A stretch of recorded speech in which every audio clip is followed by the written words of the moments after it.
You guys know I've been saying that Devin Haney needs a stoppage win to really impress the world of boxing, show us that you're on another level than Ryan Garcia like you say you are. I would believe, you know, that a stoppage is really in play here, that a stoppage isn't out of the question right now, because even though Devin Haney is not known for that big crack, that big thump power that Tank has, I still think that he has the skill and ability to time Ryan Garcia, and I wouldn't be surprised if he gets a stoppage. But I think a stoppage is required in order to really send a message to the rest of the 135-pound division, guys like Shakur and Tank, who intend on going up to 140 eventually. In the current 140 division, I think Devin needs a stamp. I think he needs an excellent performance. I don't think solid's going to be good enough, because you guys have to think about the fact that Ryan Garcia, all the antics, everyone's already counting him out. He's made a lot of built-in excuses for why he's going to lose to Devin. You know, he hasn't said it, obviously. He's coming in confident, but I think we all know that, you know, Devin wins this fight in just ordinary fashion. People are going to take away from it and discredit it, saying that Ryan Garcia mentally drained, he wasn't in it, wasn't focused, too many distractions, all the antics, and just a lack of mental health, period, and stability. So the behavior, everything, I think, you know, inevitably the boxing world is going to discredit this win. If Devin Haney does get it done like we expect him to. I see a lot of boxing Twitter and people on social media criticizing Devin because, you know, he shouldn't have even been fighting Ryan Garcia in the first place with everything that Ryan Garcia is saying, everything he's going through. Even Devin Haney himself is saying that he's crazy. But, you know, at some point, you know, you want that level of respect in your win. How do you get that level of respect when he's doing all this trolling? People think he's out of his mind. So I think Devin Haney's in a very difficult position, because if he wins, he's not going to get the full extent of his credit that he would deserve. But if he somehow loses and Ryan Garcia catches him with a left hook or the right hand or a left hook to the body and somehow shocks the world, then Devin Haney, he's really going to, you know, hear it from the boxing world. Because if he loses somehow, they're going to say, man, Ryan wasn't even in a good headspace and you still lost to Ryan. Ryan missed weight, blah, blah, blah, but he still beat you. So, like, there's a lot in play, and I think Devin Haney's just in a difficult position right now, because although I expect him to perform, I just think that,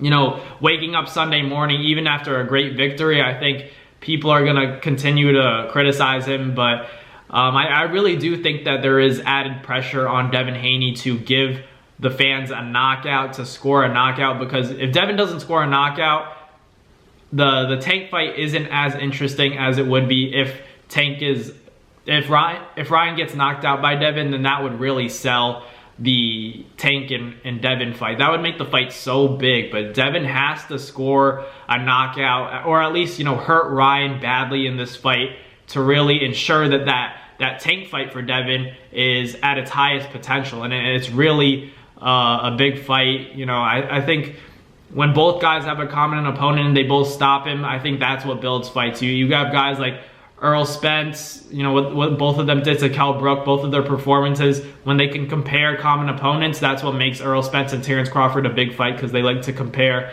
You know, Sean Porter, they both fought him, got wins, but, you know, we know that it's not as simple as comparing that. So Tank and Devin is a big fight down the line.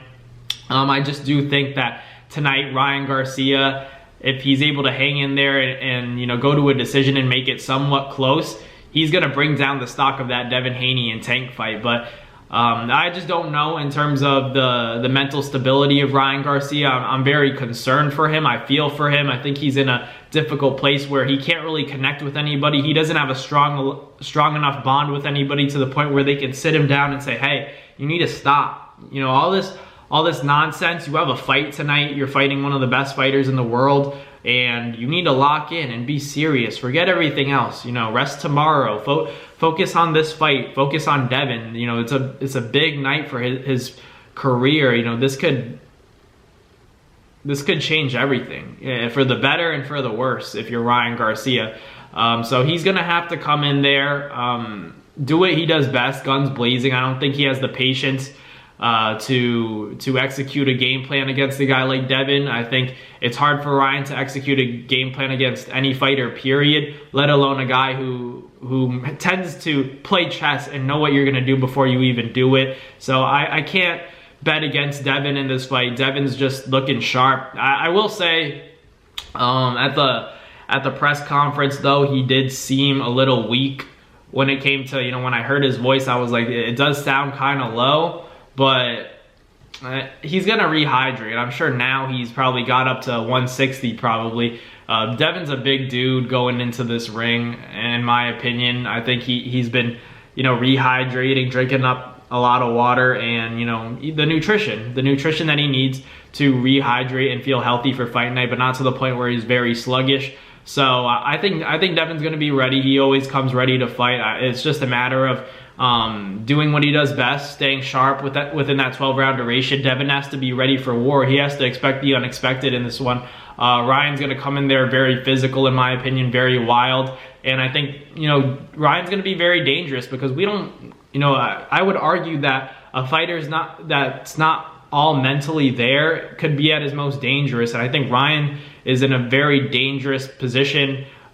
He's in a very dangerous atmosphere where he's kind of like an uncaged animal right now. He's waiting to be unleashed at Devin Haney, and Devin has to be ready. I picked Devin, don't get me wrong, and I pick him heavily. I really do think Devin wins this fight, but Ryan Garcia is going to be a dangerous opponent tonight. I don't know what he's going to do. He's very unpredictable. He might do something illegal, and I don't know how Devin Haney will react. He has to expect the unexpected. Be ready for a clash of heads. Be ready for an elbow, a shoulder. Ryan Garcia has been saying, I'm going to break his arms, break his neck, bite both ears. So Devin has to be smart in there, be very intelligent. Ryan Garcia may try to get disqualified. We don't know what's going to happen. We don't know what's going on in Ryan Garcia's brain. Or is he fooling us all and he's going to land a left hook in and shut us all up? Anything could happen tonight. That's what makes it so exciting. Devin Haney and Ryan Garcia. You guys aren't going to want to miss this one. This is as big as it gets in the sport of boxing. When you compare high-profile fights and blockbuster events, we always ask for that in the sport of boxing. Rarely do we get it. So we got to be grateful that this fight's even going down. We were all carrying this fight like an egg. We thought, at any day this fight could fall apart. But we've made it. We made it to April 20th. Hopefully Ryan Garcia shows up, because a lot of people are saying, I wouldn't be surprised if Ryan doesn't even go to the fight. But he showed up to every event when we were all a little bit, skeptical of if he would even show up to the press conferences, the weigh-in, the open workout. But he did all of that. Now all the talk is over. He gets to prove himself, his last chance to really make a statement, because if he loses this fight, I really don't know where he goes from here. I think it's all downhill if you lose to a guy like Devin, because if you lose to Tank and Devin, it kind of shows that you're obviously at the latter end of those superstar elite level of fighters. So Ryan Garcia, Devin Haney going down tonight. Make your final predictions, guys. I gotta go with Devin. I don't think he stops him, but it wouldn't surprise me. But if Ryan Garcia finds a way to pull this off, I respect it. You did your thing, but I find it very hard to believe. Devin looks focused. Ryan looks distracted. So I'm going to go with Devin. But let me know in the comments who you guys got, Ryan Garcia, Devin Haney. But thank you guys for watching. Like, comment, and subscribe. And enjoy the fights. We'll break it down tomorrow and do a little recap of what went down. Fight night, Ryan Garcia versus Devin Haney. Thanks for watching, guys. Peace.